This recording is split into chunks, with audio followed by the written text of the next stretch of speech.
अष्टलक्ष्मी मम ग्रहे धनं पुरय पुरय नमः।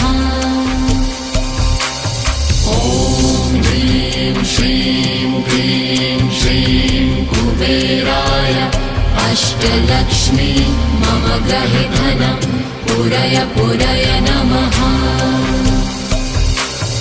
ॐ ह्रीं श्रीं क्लीं श्रीं कुबेराय अष्टलक्ष्मी मम ग्रहे धनं पुरय पुरय नमः।